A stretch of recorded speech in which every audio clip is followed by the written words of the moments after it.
Middle ഈസ്റ്റിന്റെ അതിരുകൾ ഭേദിച്ച് ആഗോള സുരക്ഷയെ തന്നെ കാറ്റിൽ പറത്താൻ പോന്ന വലിയൊരു യുദ്ധമേഖലയായി ലോകം മാറിക്കൊണ്ടിരിക്കുകയാണ്.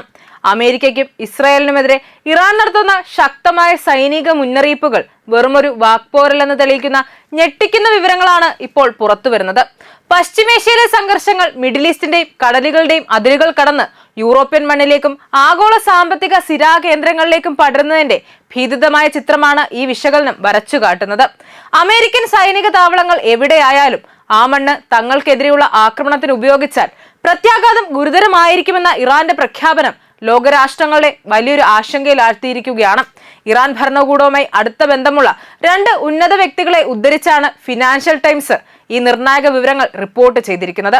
ബൾഗേറിയയും സൈപ്രസും ഉൾപ്പെടെയുള്ള തെക്കുകിഴക്കൻ യൂറോപ്പിലെ അമേരിക്കൻ സൈനിക ആസ്തികൾ ഇറാന്റെ സൈനിക ആസൂത്രണത്തിൽ പരിഗണനയിലുണ്ടെന്നാണ് റിപ്പോർട്ടിന്റെ ഉള്ളടക്കം. അമേരിക്കൻ വിമാനങ്ങൾക്ക് ഇന്ധനം നിറയ്ക്കുന്നതിനായി ബൾഗേറിയയിലെ ബസ്മർ വ്യോമതാവളം ഉപയോഗിക്കാൻ അനുമതി നൽകിയ സാഹചര്യത്തിലാണ് ഈ ആശങ്ക കൂടുതൽ ശക്തമാകുന്നത്. അമേരിക്കൻ സൈനിക പ്രവർത്തനങ്ങൾക്ക് പിന്തുണ നൽകുന്ന യൂറോപ്യൻ സൗകര്യങ്ങൾ യുദ്ധത്തിന്റെ ഭാഗമായി മാറിയാൽ സംഘർഷത്തിന്റെ ഭൂമിശാസ്ത്രപരമായ പരിധി മിഡിൽ ഈസ്റ്റിനപ്പുറത്തേക്ക് വ്യാപിക്കാനുള്ള സാധ്യതയാണ് സൂചിപ്പിക്കുന്നത്.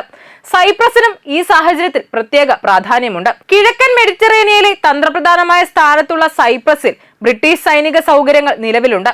മാർച്ച് മാസത്തിൽ അവിടെയുള്ള ഒരു ബ്രിട്ടീഷ് സൈനിക താവളം ഡ്രോൺ ആക്രമണത്തിന് ഇരയായതായും റിപ്പോർട്ടുകളുണ്ട്.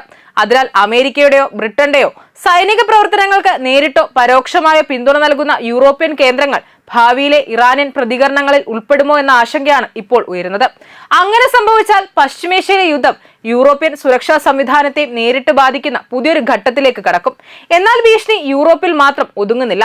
ഹോർമൂസും അതിനോട് ചേർന്നുള്ള സമുദ്ര അന്തർഭാഗത്തെ അടിസ്ഥാന സൗകര്യങ്ങളും ഇറാന്റെ സൈനിക കണക്കുകൂട്ടലുകളിൽ പ്രധാന സ്ഥാനത്താണെന്ന് റിപ്പോർട്ടുകൾ സൂചിപ്പിക്കുന്നു.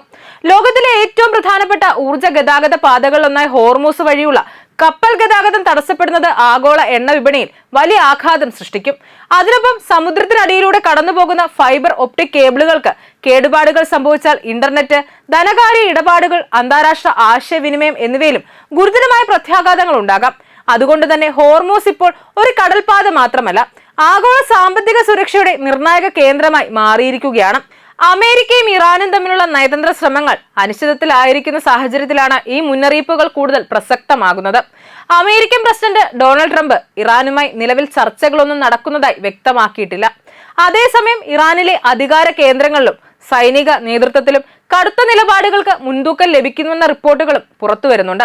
ഇറാന്റെ പരമോന്നത നേതാവ് ആയത്തുള്ള മുസ്തഫ ഖമേനി ഉന്നത സുരക്ഷാ സൈനിക സ്ഥാനങ്ങളിൽ കടുത്ത നിലപാടുള്ളവരെ നിയമിച്ചതായുള്ള റിപ്പോർട്ടുകൾ ഈ സാഹചര്യത്തെ കൂടുതൽ സങ്കീർണമാക്കുന്നു. ഇതോടൊപ്പം ഗൾഫ് മേഖലയോടുള്ള ഇറാന്റെ മുന്നറിയിപ്പുകളും കൂടുതൽ ശക്തമായിരിക്കുകയാണ്.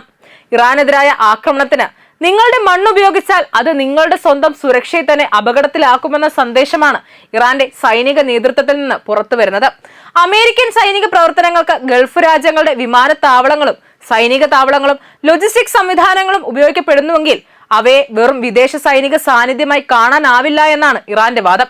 അമേരിക്കൻ സൈനിക നീക്കങ്ങൾക്ക് നേരിട്ട് സഹായം നൽകുന്ന അടിസ്ഥാന സൗകര്യങ്ങൾ ഭാവിയിലെ പ്രതികരണങ്ങളുടെ പരിധിയിൽ വരാമെന്ന മുന്നറിയിപ്പാണ് ഇതിലൂടെ നൽകുന്നത്. Qatar, Bahrain, Kuwait, UAE, Saudi Arabia തുടങ്ങിയ ഗൾഫ് രാജ്യങ്ങൾക്ക് ഈ സാഹചര്യം വലിയ തന്ത്രപരമായ വെല്ലുവിളിയാണ്. ഒരു വശത്ത് ഇറാനുമായുള്ള നേരിട്ടുള്ള ഏറ്റുമുട്ടൽ ഒഴിവാക്കണം, മറുവശത്ത് അമേരിക്കയാണ് ഈ രാജ്യങ്ങളെ പ്രധാന സുരക്ഷാ പങ്കാളികളിൽ ഒരാൾ. മിസൈൽ ആക്രമണങ്ങൾ, ഡ്രോൺ ഭീഷണികൾ, പ്രാദേശിക സായുധ ഗ്രൂപ്പുകളുടെ പ്രവർത്തനം, ഹോർമൂസ് കടലിടുക്കിന്റെ തന്ത്രപ്രധാന സ്ഥാനം എന്നിവ കാരണം അമേരിക്കൻ സുരക്ഷാ സംവിധാനത്തെ പൂർണ്ണമായി ഉപേക്ഷിക്കുക ഈ രാജ്യങ്ങൾക്ക് അത്ര എളുപ്പമല്ല. എന്നാൽ അമേരിക്കൻ സൈനിക സംവിധാനങ്ങൾക്ക് കൂടുതൽ സൗകര്യങ്ങൾ നൽകുന്നത് ഇറാന്റെ കണ്ണിൽ അവരെ യുദ്ധത്തിന്റെ ഭാഗമാക്കാനുള്ള സാധ്യതയും വർദ്ധിപ്പിക്കുന്നു. ഇറാന്റെ മുന്നറിയിപ്പിന്റെ മറ്റൊരു പ്രധാന ഭാഗം ഗൾഫ് രാജ്യങ്ങളുടെ ഊർജ്ജ അടിസ്ഥാന സൗകര്യങ്ങളെ കുറിച്ചുള്ളതാണ്.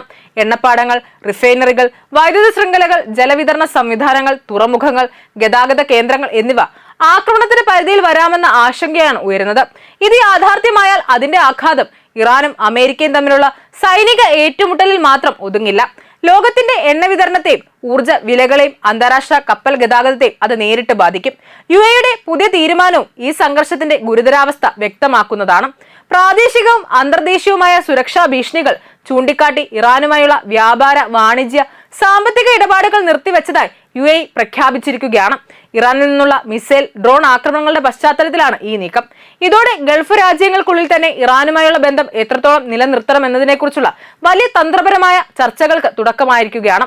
അതേസമയം ഇറാന്റെ കടുത്ത പ്രസ്താവനകളെല്ലാം ഉടൻ സൈനിക ആക്രമണത്തിന്റെ പ്രഖ്യാപനമായി മാത്രം കാണേണ്ടതില്ലെന്ന വിലയിരുത്തലുകളുമുണ്ട്. ഇതിന് പിന്നിൽ വ്യക്തമായ ഒരു ഡിറ്ററൻസ് സ്ട്രാറ്റജി അഥവാ ആക്രമിച്ചാൽ അതിന് വലിയ വില നൽകേണ്ടി വരുമെന്ന സന്ദേശത്തിലൂടെ എതിരാളിയെ പിന്തിരിപ്പിക്കാനുള്ള തന്ത്രമുണ്ടാകാം.